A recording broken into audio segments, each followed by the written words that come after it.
Hello, my name is Eric Olson, and I'll be doing the lecture series on perspective. The type of perspective I learned and want to teach and be really thorough with is based on some simple principles. Here in this diagram is some of them. These are our ideas that are from our vision, looking out into the world, and we'll talk a lot about that later, but they're very important. So I want to constantly refer to them and have them in the background, try to burn them into your heads, because this is really, really important. Not all of this is going to be really technical. This is about drawing. So this is perspective for artists and for drawers. The idea is keeping the art of drawing alive, and perspective, of course, is a big part of that. But I want to make it clear from the very beginning, we're trying to subordinate the perspective with our artistic desires and compositional wishes as artists. So we're going to always work backwards from a narrative sketch or something that already declares what we want to do with the picture or with the objects or with the composition, and then work backwards to the formal so it can help us do that. That's really, really important. Otherwise, you feel like you're limited and you have to follow this kind of mechanical system. We're not doing that. We're going to learn a lot of mechanics, don't worry about that, and measuring and all, the whole 9 yards. But the idea is it's going to be driven by compositional desires and an artistic vision, meaning I'm going to learn how to do this so I can do what I want with it in my way. And that will be achieved by basically, of course, many diagrams, and I'd like you to draw with me on the diagrams in real time and keep your own notebook of diagrams, which is critical, with explanations, which I'll provide and talk about and have at the end, recap at the end of diagrams. Also, we're going to be doing some digital draw-overs and some very simple 3D movement through space to explain perspective, and look at some master paintings, of course. The main thing, though, is you keep that notebook and you're drawing with me. And you're drawing on your own, by the way, after that. You are taking these ideas further, doing little sketches, trying all these variables you can after I maybe give you the main idea. Keep inventing of why it works after you think you have it down so that you really get how to do this and memorize this stuff. It's not that hard, actually, when you realize this is actually how we see. It's just a system of geometry broken down to replicate it, but it's incredibly close to how we see, almost exactly. So it works quite well. Another thing I wanted to mention is I want you to realize that you can use this for your own style. The idea is this is not something or lecture series on, we all want you to draw this way. This is not a perspective or drawing technique. It has nothing to do with the word technique, okay? That's a poor way to put it. These are concepts that are related to how we see very clearly, and they can be taken and stylized, they can be stretched, they can be bent. You can use curvilinear perspective once you understand how to achieve these scenes. The whole point is for you to be able to take it into the direction you want to. So even if you want to be a German expressionist and only use perspective and views based on that idea, this will still be incredibly helpful because you'll understand how to do any type of view and then abstract from it because you know actually how the perspective works. That's my goal, is everybody on whatever level learns the perspective, and this is critical. I wanted to also mention observational drawing. I'll be looking at my notes occasionally here. Observational drawing is extremely important as well. Of course, that's how you express and start getting your own sense of how you want to draw. There's many ways to draw representationally and paint representationally, or even semi-representationally, hundreds really. So let's just be clear that this is information, and that's what it's meant to be. It's not about being a technician only, and it's not about saying, oh, you're supposed to be drawing correctly like this. This shows you how the world appears to us in an incredibly close way to it. So what? That's what the system is, to understand how the views are achieved by looking down, 3-point, up. Why can I look straight up in the air? What's the difference? How do I change? Where do the vanishing points go? Those are all questions you'll still have to ask as you're sketching and drawing, even in a semi-stylized way. So I just want to make that extremely clear that we're not trying to make anybody draw one way. I've taught this for a long time, and I certainly was a big fan of it when I learned it because it allowed me to do anything I wanted in any style I wanted. So that's really the point I wanted to get at.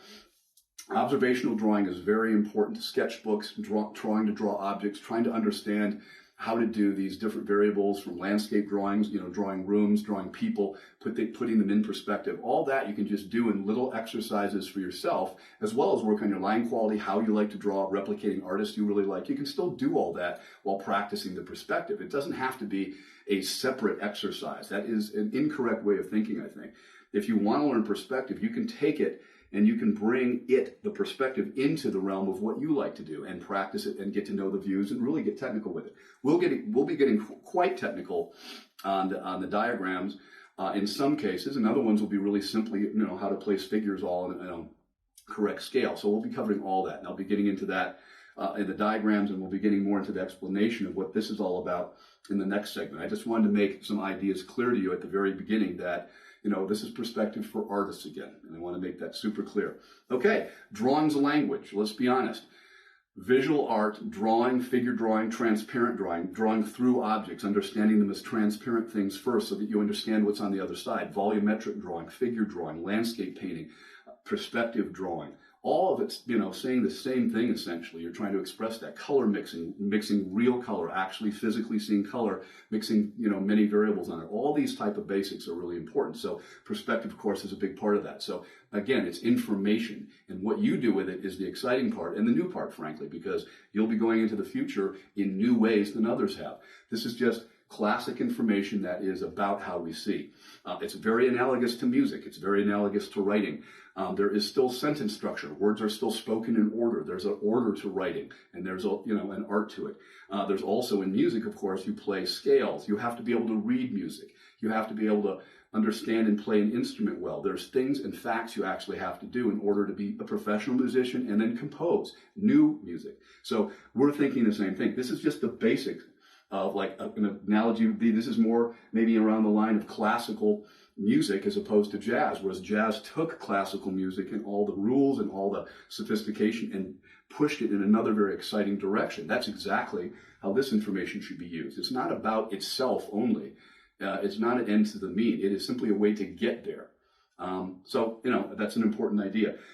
We'll be doing a lot of thumbnails and freehand sketching before we get into the diagrams to kind of feel out what we want to do or make an example, little sketch diagrams, a little bit of value here, talk about lighting later, all that kind of stuff. Then semi-formal perspective drawings are where you pretty much are doing mostly freehand with a little bit of straight edge assistance and really drawing to vanishing points. But we won't be measuring necessarily all the time. We won't be measuring depth. Then sometimes we will be. The full-on formal perspective is measuring depth, which, this apparatus has to do with, as well as very simple thumbnails. This is always present no matter when we're drawing, actually, if you didn't know it. Kind of like the constellations. They're invisible sometimes, but they're always there. So the idea, we will go all the way to formal perspective, all the way to measured three-point in very, very fast ways. There's ways to cut down the steps and procedures to measure in three-point where you can get it down to just a few steps. It's very simple. We're always going to be talking about the frame and the composition first, then we're going to work the perspective into it. So that's important because it's not going to become overly mechanical except for its actual execution. That part gets mechanical at first because you have to understand why things cross each other, where the vanishing points are. But technically, we're using it for a higher purpose, and that is to get the composition and views we want. That's critical. Okay?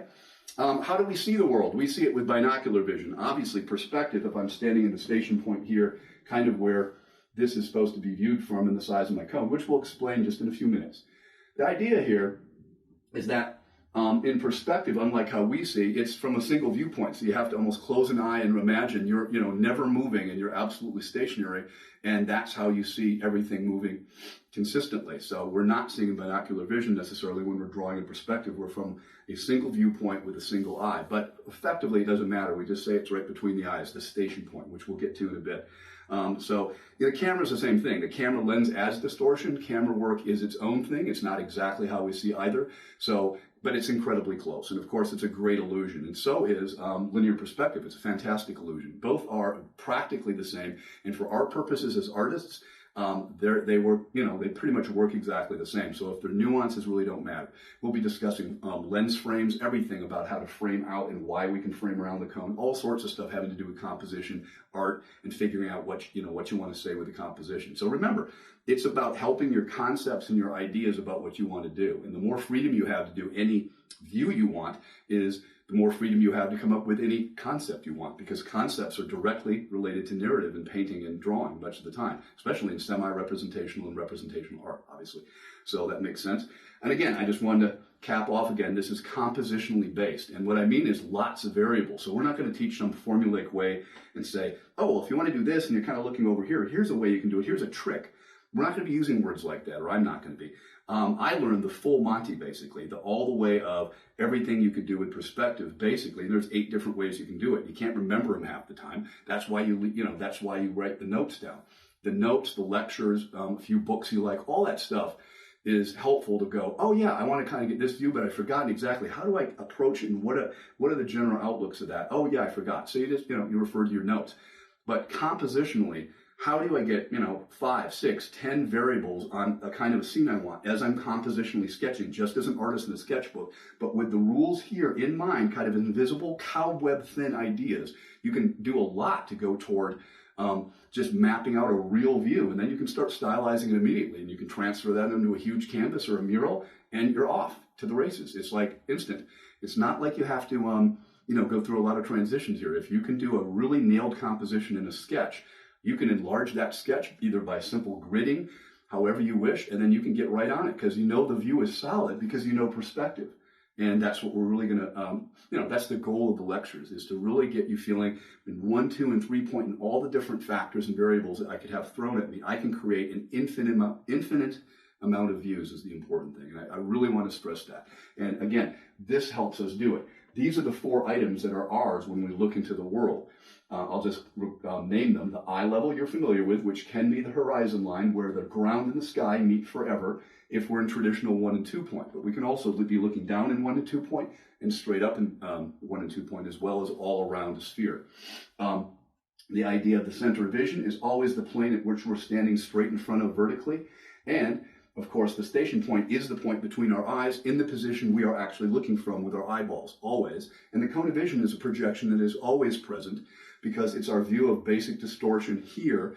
And the reason we distort is because we are making a 2-dimensional statement from a 3-dimensional idea. So in our own view, we can never divorce ourselves from our own cone. It's always with us along with the rest of this setup. In paper, you can look at a distorted area that is outside the cone where perspective gets real funny. You can't do that with your own eyes because by the time you switch over to a new view, you already changed all that information over here, and then you're looking at a non-distorted view again. So you can never escape your own cone of vision. You can't really see the distortion in your own view, which I guess philosophically is kind of tragic, but you can't. So we can, though, on paper and in 2-dimensional translations, okay?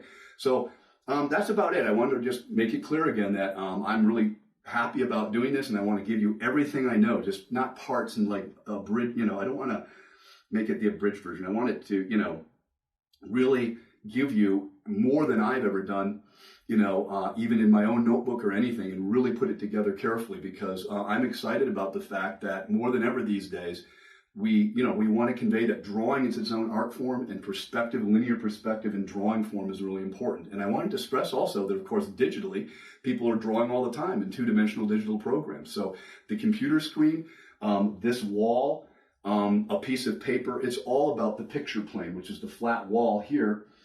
We're looking at an actual wall with a diagram, but that, again, could be a wall, it could be a piece of paper, a computer screen, it can be anything that you want to do a drawing on and give the illusion of form on in 3-dimensional ideas. So again, it's open to anybody, no matter how digital you are. It's not technically a 3D program, it's the original 3D program, of course, from 500 years ago and more. But the idea is, if you are a big drawer and painter digitally, these ideas can be, drawn up and made 200 dpi layer digitally and simply drawn out to everything you need as information. Then you can crop in on the frame, you can blow it way up in size and start painting. There's nothing you can't do with this stuff digitally that you can't, you can do traditionally. It's all the same, okay? So with that, we'll continue on and actually explaining this stuff and getting started on the definitions in that part, all right? So we'll see you in a bit, okay?